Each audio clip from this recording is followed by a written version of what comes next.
So, ladies and gentlemen, welcome. You thought it was over.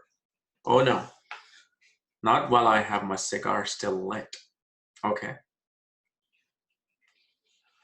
So today, we're going to look at another Dashamsha chart. This time of actually one of my students from Magha Vedic Astrology Academy. And I actually want to show you a proof, okay, before you think that I'm, BSing and all that. So let me show you the proof before I get into their Dashamsha chart, because we're going to study Dashamsha chart, okay? So here's email 1. I asked this person, how accurate is your D10 chart? Is it changing in 1 minute?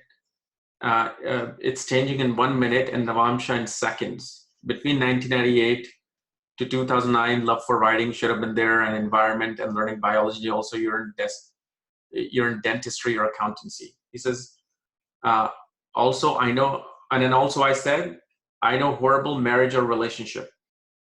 I know there's a typo there. And then I say, actually right now Navamsha shows excellent marriage, but with the other Navamsha shows horrible. Then this person replies, horrible marriage like a rebirth scenario. Even I do not know how I made up a lie. I'm a freelance photographer. Yes, I used to write short poems and essay, won some prizes too as a student, especially in 1999. And 2004 won a quiz showing something like KBC small amount, okay? Then let me share email number 2. Here's email number 2. Yes, I used to write short poems. I say, okay, then I say, okay, yes. I saw the creativity, especially with Ketu and Vishaka, because Vishaka is about colors. And it was in their ascendant. It's about colors, photographies, and patterns and design. So your Navamsha is off because currently Navamsha shows accountant or medicine, but other Navamsha shows creativity. Did you have more than 2 or 3 marriages? I will use your D10 chart. Thank you. I'm also thrilled. 2 marriages, one in 2006 and the other in 2000 will be able to elevate. Okay. So pretty much I confirmed, because I'm like, look, this person's Dashamsha chart or the Navamsha is changing. So I have to first look at the birth, then Navamsha, and then Dashamsha. Because remember, I told you, career is not specifically Dashamsha. Career is the mix of birth and Navamsha, but career will show additional things that will be occurring in your obligation to society, like I was giving in my previous video that I just made before this video. So what I'm going to do is I'm going to be studying this person's Dashamsha chart. So let me share that window with you guys. Also, how did I see 2 marriages? For that, I got to thank my Jaimini guru, Mark Boney. Because all I did, I saw this person's Charadasha, and they were in their Aquarius Charadasha and their Pisces Charadasha. And from there, I saw the Katani Karka and Malefic impact. And I also saw the fact that in this period, relationships should occur or marriages should occur. Is that simple? I didn't even use Vimshotri. I didn't use Yogini. For me, it's for some reason how when you look at a South Indian chart, you can read it very quickly. And I can't. But when you see a North Indian chart, I quickly see the aspects and everything. Same thing happens with me in Gemini. When I see a chart, the first thing my eyes goes to is all the Gemini aspects and yogas.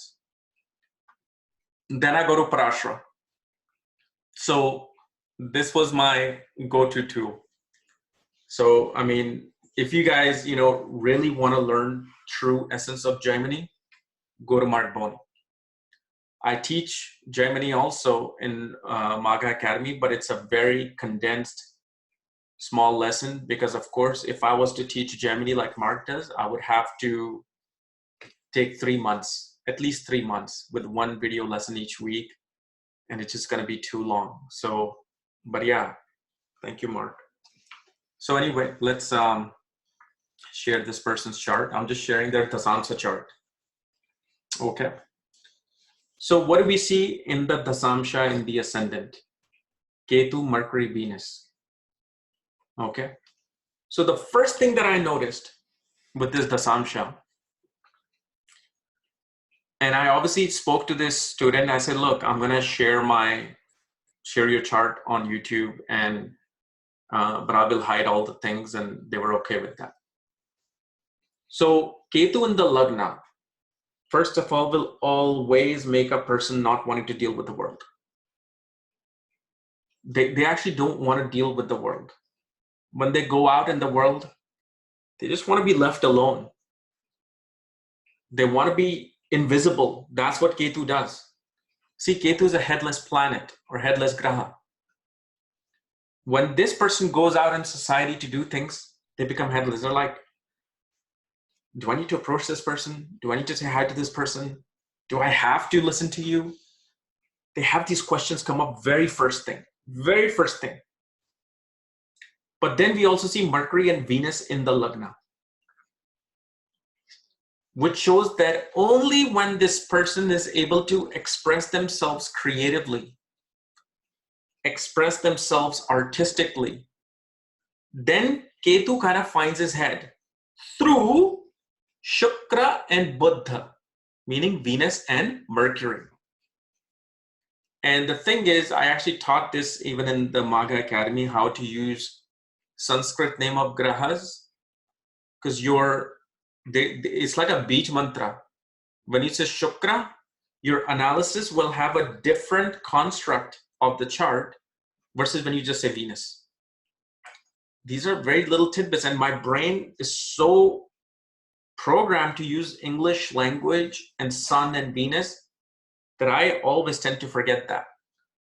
But usually what I do is when I'm looking at a chart before reading, I'm just like looking, okay, Shukra is here, Buddha is here, Mangal is here, Shani is here, Shani's Drishti is there. It's a whole mystical science. So Mercury and Venus give Ketu the head. So unless you approach this person, say, this is a very creative atmosphere. If you just started talking to this person about creativity, music, arts, they will talk to you. They want to interact with you. But if you talk to them about politics, oh God, like he's standing in a line at a grocery and the guy behind him or the woman behind him says, oh my God, did you hear the speech of this politician today? And they'll be like, oh no. And they'll be like, oh my God, how do I get out of here? So this is the main thing that plays out with this person. This person should not be or cannot be in a regular work environment. They will fail miserably. If I was to put this person in the cubicle, they will fail. Then Gemini Lagna is there, Gemini ascendant, which obviously shows their skills of speech, communication, and hands is what's going to perpetuate them in whatever work they present into the world. And then their ascendant nakshatra is Punarvasu in the Dashamsha, meaning they have to do things repeatedly to achieve their success. They have a failure, but what happens is it's a good omen. Whenever Punarvasu is there in the Lagna, and you start to, let's say I want to do my IT business, and you fail miserably, and you're like, that's it, I'm not meant for business. No, go back and reopen that business again. Retry it, because once you retry it, you succeed. It's a return of the light. So it's an omen saying that, oh, now that you failed, okay, next one you will pass. Even if you look at Donald Trump's chart, he ran for the presidency in 2012, failed miserably. But then he came back again. And boom, in 2016, he won. So there's the, and then also there's this theme of protection that plays out. This person wants to be looked at as a protector. Because Punarvasu is a nakshatra of a protector. Their arts, their writing will invoke some protective, David, like a David versus Goliath. At the same time, Mars is in the 4th house, okay? And I should be using the Dharma, Artha, Kama, Moksha technique, okay? So actually, let me do that. Let me first calculate that Dharma, Artha, Kama, Moksha, and then I'm gonna pause this right now.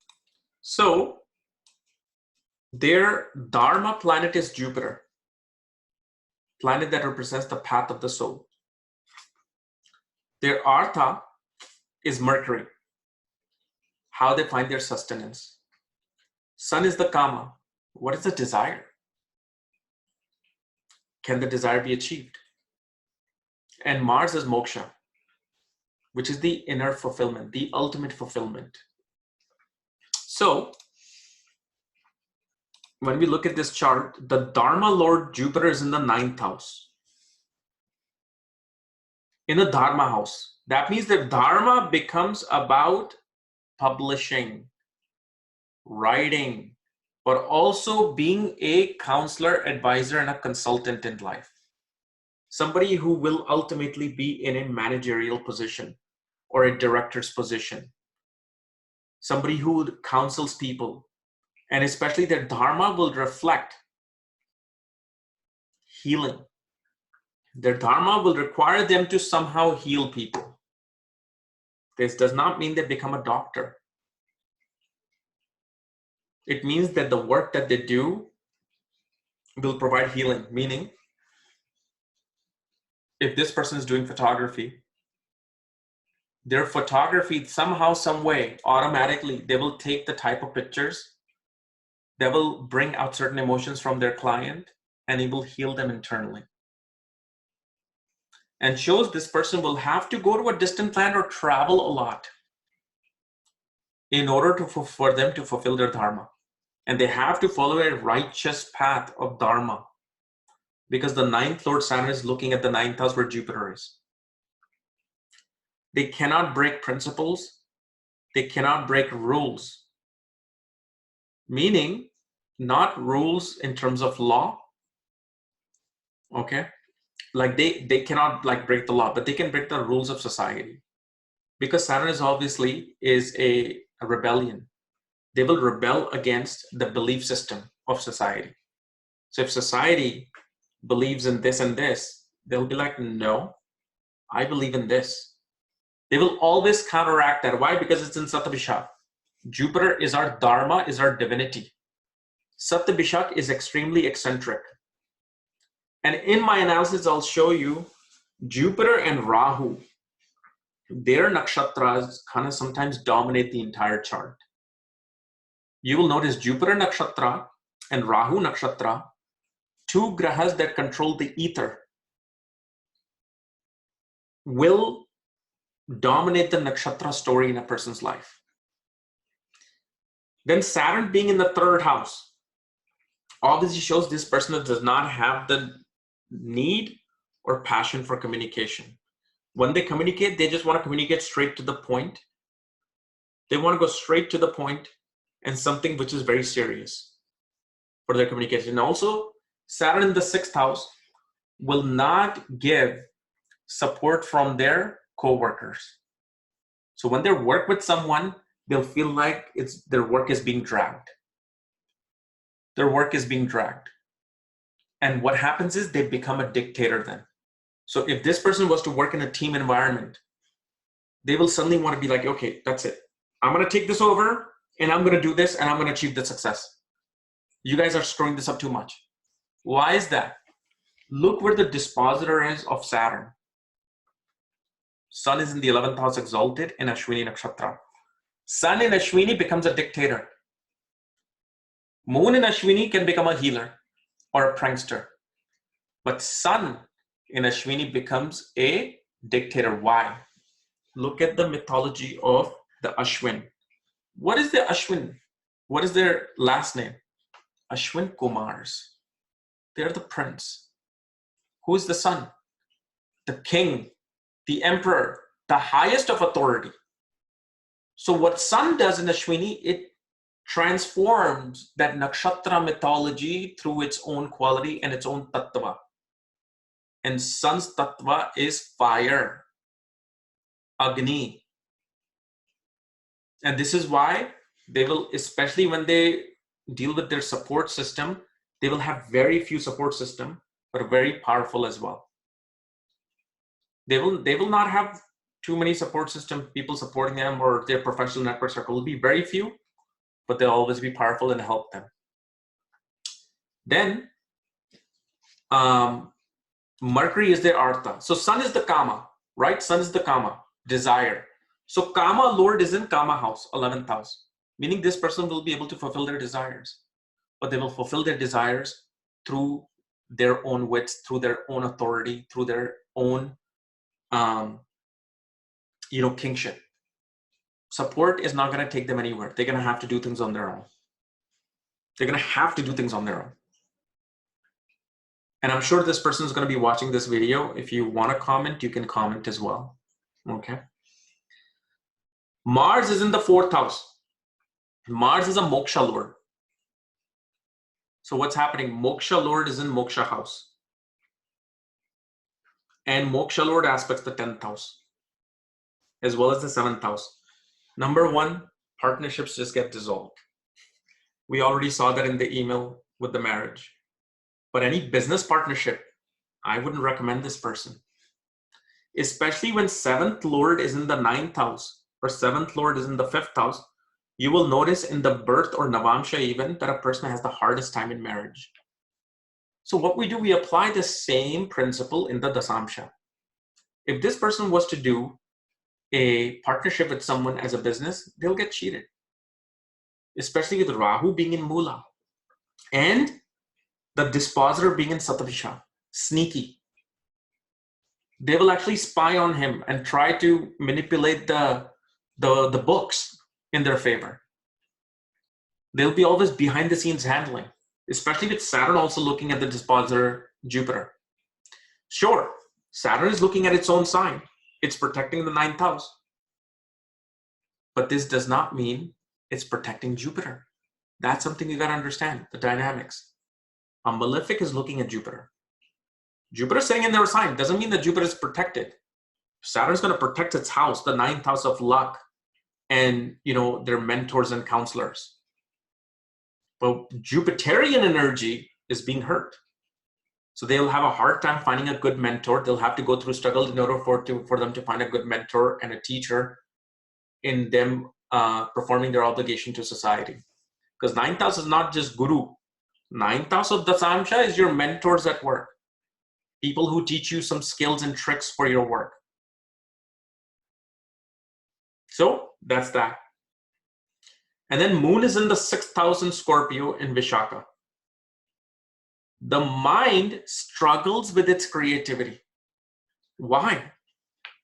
Mercury and Venus are have a 6-8 relationship. Now this also causes a certain yoga. I forgot the name of the yoga. It's called Sumaha Yoga or Suha Yoga, which shows me that they will find success, huge success. But the thing is, they have a difficulty relating their mind with their creative link. They have a hard time understanding who they are because obviously Ketu's in the ascendant, moon goes 6th from the Lagna, 6th from Mercury, the Lagna Lord. So definitely mind struggles a lot and gets split into what they need to do. Should I do this or should I do that? Should I go into writing? Should I just stick to photography? But obviously, when I see their dasha and everything, by 2021, this person will be able to do well. But mind is always stuck with the struggle, and mind always thinks like whatever I'm doing, it's just, is it creating obstacles for me? Is it going to do something good for me? But moon is in Vishaka, meaning after fighting certain battle in their career, dealing with some major obstacles or one particular obstacle, and they will defeat that obstacle and then they will become the Indra. And that's what I see, that before 2021, this person is going to deal with the battle. Most likely the marriage itself would have been a battle because moon is 6th from the 7th house. 7th house is your marriage. How's your marriage helping you in your career? Don't just look at the Navamsha or birth chart. The Samsha shows how marriage is going to help with your career. So I would always tell this person, when you do a business, when you're married, don't involve the spouse. You do things by yourself. Don't let them, if you want to have them in your business, hire them to do certain work, not to take 50% charge of the business. And then Mars, obviously being in the fourth house as Moksha Lord, shows internally this person has more desire to just be private in their own home doing creative things, because Mars is in Hasta.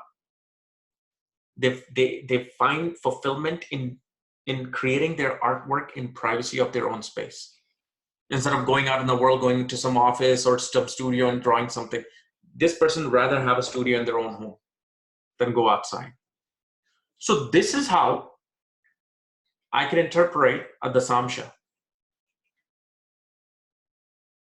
And once you add the birth chart and the Navamsha, and you see the rhythm and the dance of the planets, then you're like, okay, this is what this is. And then one thing, if you notice, the Artha is Mercury. Mercury is Artha with Venus. And Jupiter aspects Mercury. This creates a Saraswati yoga of either a musician, artist, writer, or a teacher. Somebody who's like very scholarly in literature, classical knowledge, classical literature. So of course, they're photographers. We all know that from the email. Okay. So this is how, but remember, if I was to say, what is this person's career? I can look at the Artha and I can be like, oh, yeah, you'll do well with creativity and arts.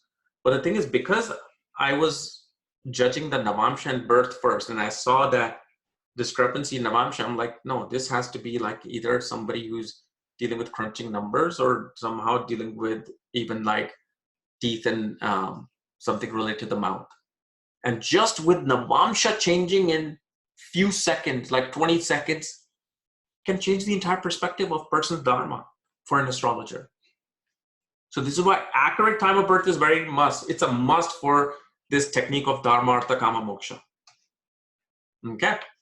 So hopefully you guys enjoyed this video as well of a real chart. We'll see you tomorrow with Moon in the Ascendant for Leo. And if you're new to my channel, make sure you subscribe below so you don't miss these videos. And if you need books, consultations, or your report to see how your Dashamsha is, just go to my link in the description, astrologycares.com. Otherwise, we'll see you tomorrow. Bye-bye.